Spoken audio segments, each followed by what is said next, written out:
standing at 223 for 7. Barry Wood was in some discomfort still with that injured right hand, and it seemed that he would probably have to play one-handed for most of the time he was in. Pitch conditions were very good, and we join play now in the 4th over of the morning with Roberts bowling to Chris Old.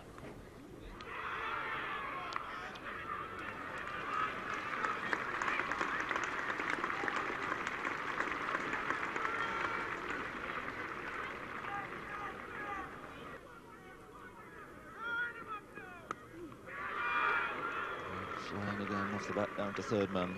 Once again having to withdraw the right hand, but he gets a single for it.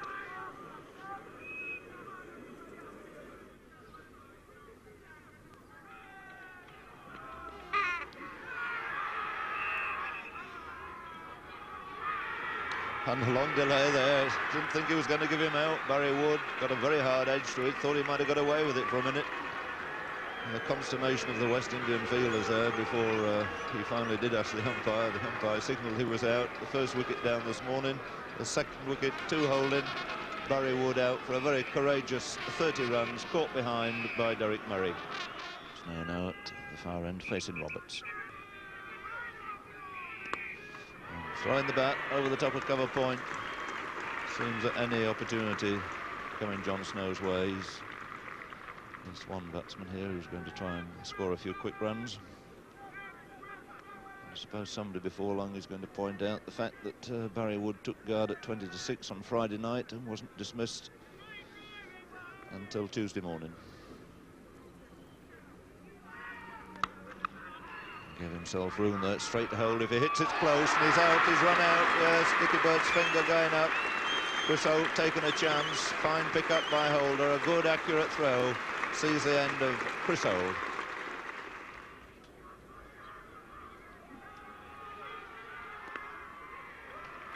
And pushed easily, comfortably away to a third man for a single.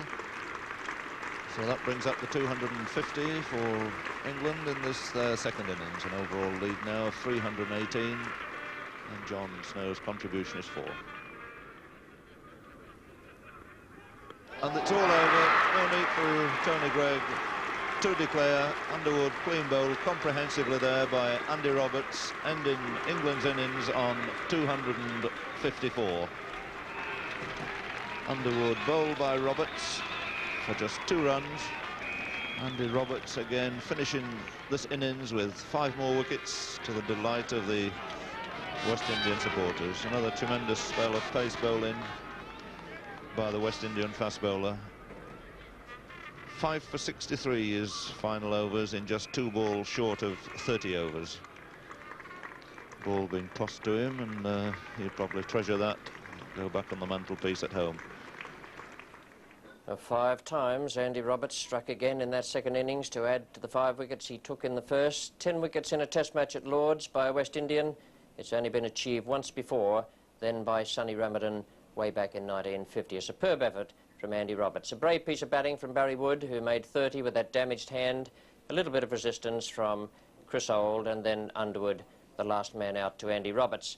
323 the total then for the West Indies to win. I think that is probably a little bit academic. I don't think they'd be searching for the runs. The main thing was, could England bowl them out in 294 minutes or 234 minutes plus the 20 overs in the last hour.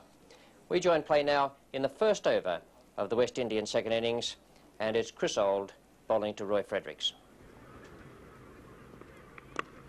There's a good start, lovely square drive, a typical Fredericks stroke. Underwood the fieldsman, but, well now, did he or did he not? Yes, just picked it up an inch from the rope.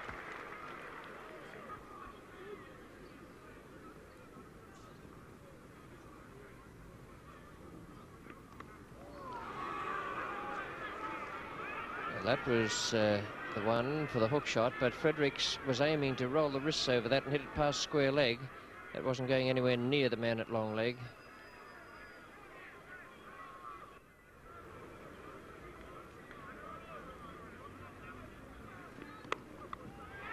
It's a lovely shot for 4 runs. No way Barlow could pick that up.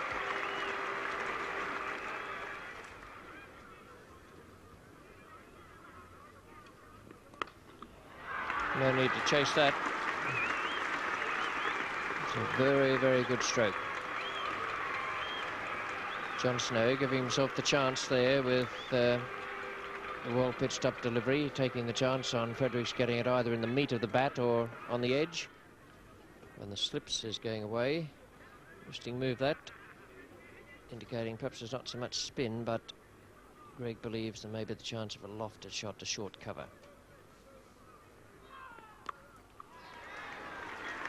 It's a great shot.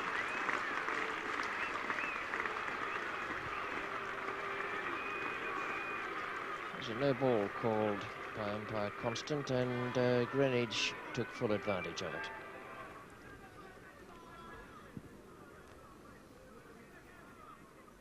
That's a better ball, tossed high, and Greenwich taking advantage of it, clouted it straight over the top.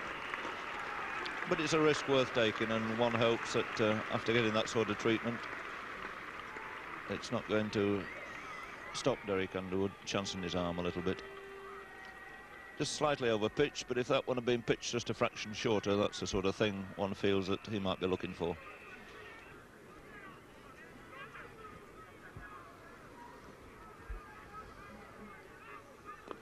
That's a good shot.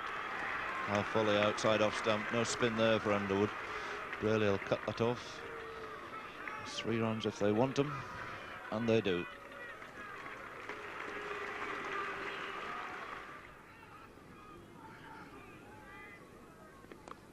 And that swung away. It's a glorious shot over the ropes for 6 runs.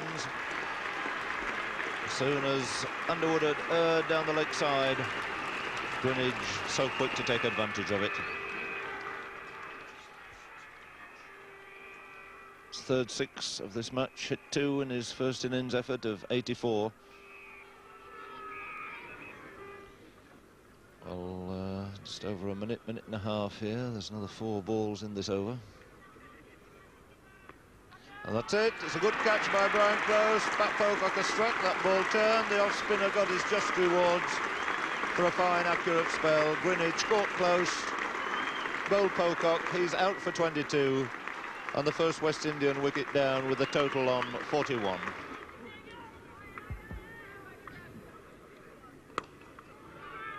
Good shot.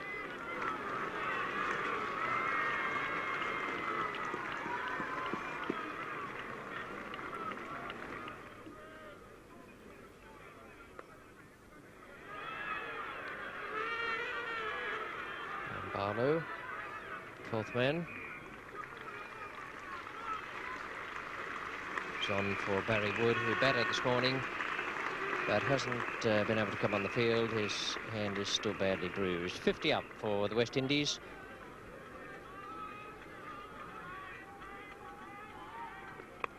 And he's off the mark there with a 4. Underwood just straying a fraction towards Midland leg and spinning away, and Kalachharan is off that pair.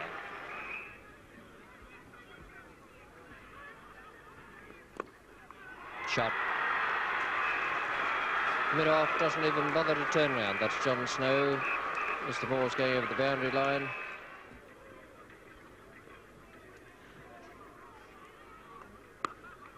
That's a lovely stroke. Wasn't a bad ball. Pocock gave it plenty of air.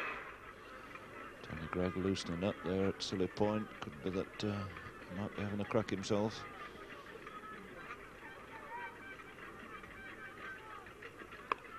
And swung away over mid-wicket quite gloriously by Kalachharan. One bounce over the ropes. He moves into double figures, onto 13, and the score onto 74 for 1.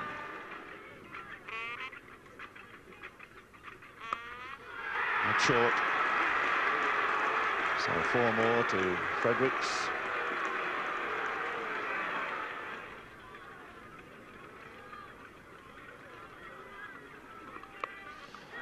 Swung over mid-wicket. 4 more here to Roy Fredericks, taking him on to 49.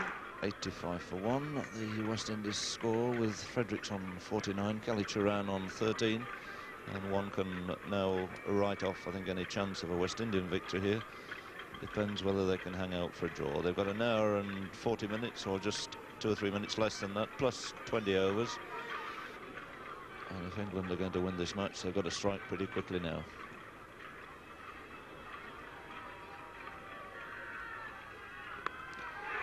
And went with that way short again by Greg outside the off stump, presented no problems to Kallicharran, forced away off the back foot. He moves on to 17, the total on to 89 for 1. Tucking the ball between the first 2 fingers, it's the index finger that does most of the work. That swung away for the one he needed. So Roy Fredericks going on to 50, a very good one too. 2 hours, 20 minutes it's taken. His first 50 of the series. In fact, his first major contribution, a test match for some little time. It'll do him a power of good.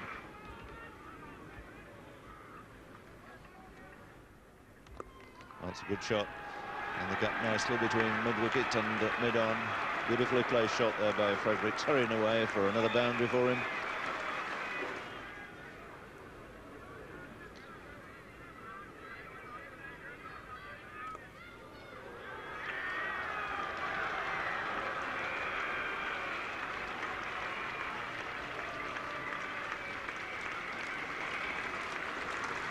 There's 2 to Fredericks, bringing up the 100 for West Indies. And Fredericks' share now is 60. Looks like a pair of fingernail scissors. Nothing better than for your fingernails a bit of a snip before you bowl each over. Although I remember Harry Hopman, the great Australian tennis coach, refused to allow any of his players to have a haircut or cut their nails before a big match.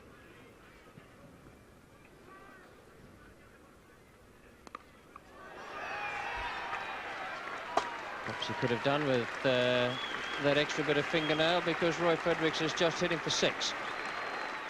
And Fredericks was hitting it away on the onside, not necessarily going for a 6.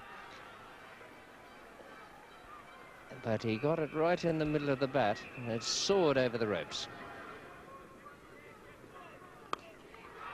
A great stroke from Roy Fredericks. Lovely flowing cover drive to take him into the 90s and to please his host of supporters down the nursery end of the ground.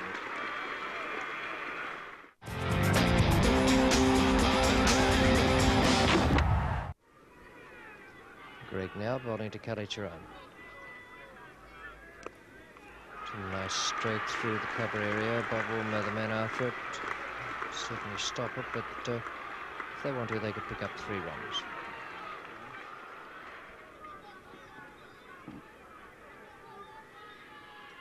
They'll bowl him. Coming round the wicket for the first time, Tony Greig has bowled Kallicharran for 34, and the second West Indian wicket goes down at 154. The partnership between Fredericks and Kallicharran realising 113. Pocock to Fredericks. That's a glorious shot down the wicket, beautifully middle by Roy Fredericks, another boundary to him, and he goes through to the coveted 100.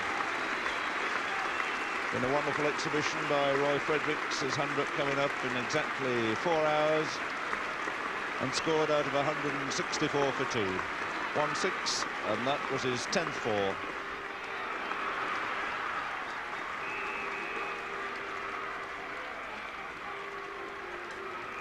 So as a policeman chases off that West Indies supporter, we can tell you that that's Roy Fredericks' 6th Test match 100, but only his 2nd against England, and his first here at Lord's Cricket Ground.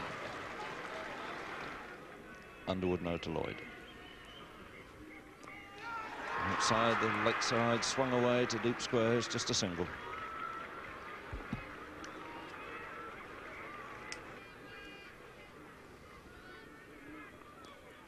And swung away to deep square. Really the man out there.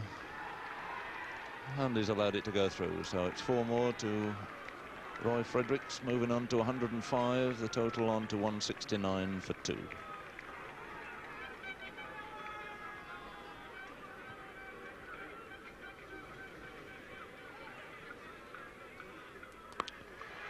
Dancing down the pitch again, he's got it through again. Still bowling with too many close fielders now, with Fredericks launching a belated attack here on the England spinners.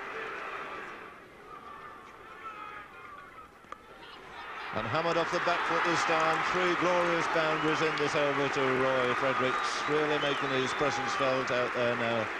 Completely relaxed, his side are safe. And he's gone for the big one again over in that mid-wicket area. He's planted it straight between the 2 men there for another 4. What an amazing afternoon's cricket this has been. Well, it couldn't be that West Indies are looking here for a victory. So there's consideration that we haven't really thought about. Anyway, applause from the crowd. They're going to get some more entertainment here at Lord's. Well, they want exactly another 120 runs for a possible victory. They've got 12 overs, an outside chance. They've got to score at exactly 10 runs and over. But anything can happen with Lloyd and Fredericks throwing the bat as they are at the moment.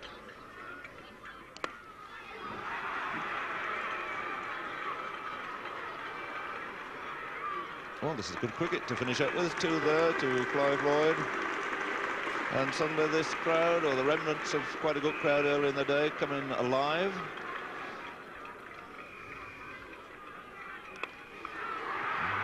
Cross-batted at that, straight to close. And many people will be asking, why didn't the West Indies do this earlier in the afternoon? Well, Clive Lloyd has moved very quickly on to 22.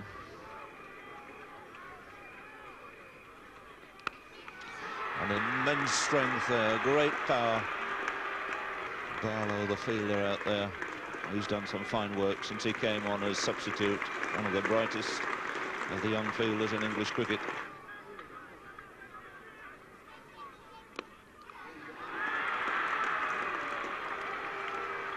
Clive Lloyd coming for the second.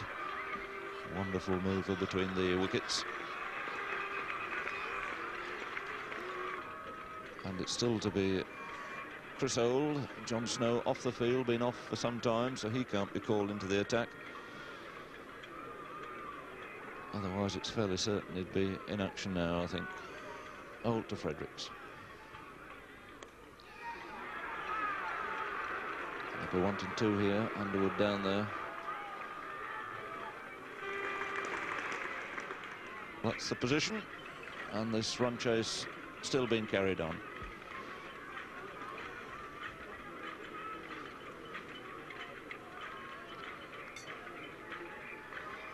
And relying on the pace of Chris Old. Pocock the man out at long on, and once again they can take 2.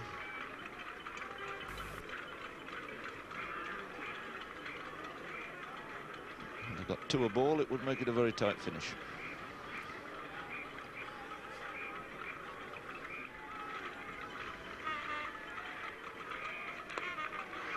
That's up in the air. This could be a catch. Yes, taken there by Tony Greig. And Fredericks fallen at long last to Chris Old. A valiant effort by the little left-hander. 138 is score, made out of a total now of 230 for 3. That's the position then. 90 wanted, 7 overs left. Lloyd still trying for it. And if he could really pick up 2 or 3 of these Greig deliveries and put them in the crowd, it would completely change the complex.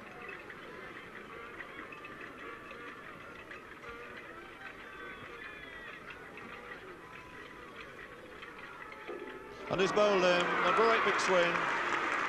And I can't think now that West Indies have any chance. So much depended on Clive Lloyd, a man who doesn't worry about batting averages, as he's shown in the last 2 test matches. He's come in to entertain the crowd, and he's done it today in the best possible manner.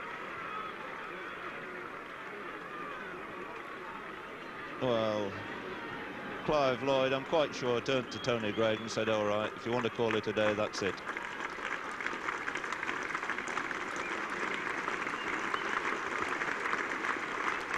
But Clive Lloyd then bowled by Gregg for 33. Wonderful little spell of entertainment by the West Indies captain. Swinging away as he had to do in this sort of position. And the ball just clipping the outside edge of the off stump. 2 slips and a gully being pushed in now. Close back at forward short leg, and we're back to square one all over again.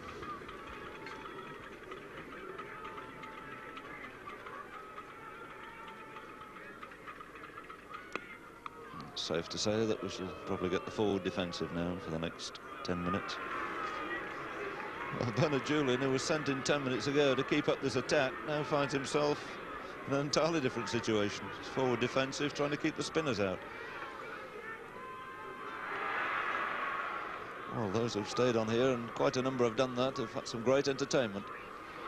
And that's hoisted into the outfield. Good tactics there by Murray. Quite pointless to push up and down the line. He's only got to semi-middle it and he makes runs. So he gets 3 and throws the onus now back on his partner Julian. And he's bowling. So it didn't need any assistance from any of the close catches. Underwood at long last has struck, taking his first wicket in this innings, that of his county colleague Bernard Julian, who is clean bowled for a single. And this is how Underwood claimed his first victim of the innings.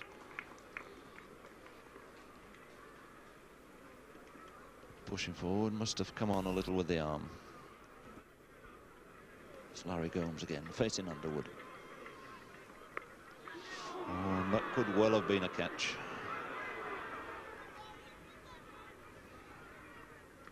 And he's bowling. A very loose, airy shot there by little Larry Gomes, losing his wicket. He's out for naught. Underwood picks up another wicket. And England still in here, I suppose, with an outside chance. Well, an unhappy young Larry Gomes. Bowled in this manner by Derek Underwood.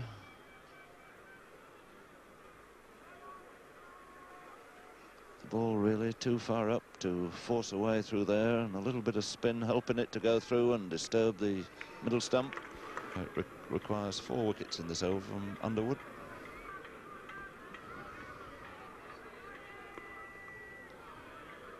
And that's the first one survived.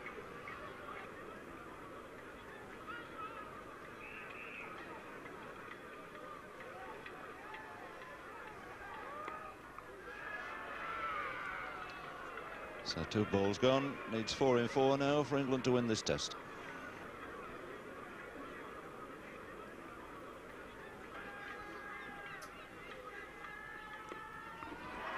That's 3, Tony Gregg knows it's all over, calls them in, it can't be done. But what an interesting hour we've had to finish off this second test match. Well, it was a great psychological battle out there between the 2 captains, Tony Gregg and Clive Lloyd. Lloyd made it quite clear that he was prepared to have the game over when he was dismissed, and Gregg wouldn't have a bar of it. He said, we're going to stay out here on the off chance that we'll pick up a few West Indian wickets, and he was shown to be right. Certainly can't blame him for that. English cricket over the last couple of years has been down. Tony Gregg has played 5 tests as captain now. He's played 5 draws, and certainly no one can blame him for wanting to get on top out there, even if it is psychologically rather than in the practical sense. His captaincy in this test match, I thought, was far in advance of that he showed in the Trent Bridge test. A good effort from Tony Gregg, and some good cricket all round, but very unfortunate that that Saturday was washed out. You really can't get a result in a test match these days on a very good batting pitch if you're playing only over 4 days instead of 5. Well, the 2 teams go on now to Old Trafford. The fast bowlers may have a little bit more of a chance there. And talking of fast bowlers, what about that performance of Andy Roberts? 10 wickets for 123 in the match. Only 1 other West Indian in the history of the game has ever taken 10 wickets at Lord's. That was Sonny Ramadan back in 1950. A superb effort from Andy Roberts, who is a great fast bowler. We look forward to Old Trafford now, hopefully with a little bit more positive cricket from both sides. You can't go through a 5 test match series, hopefully, again, and finish up with 5 draws. So we hope that the Old Trafford test match will provide some superb entertainment from both cricket teams.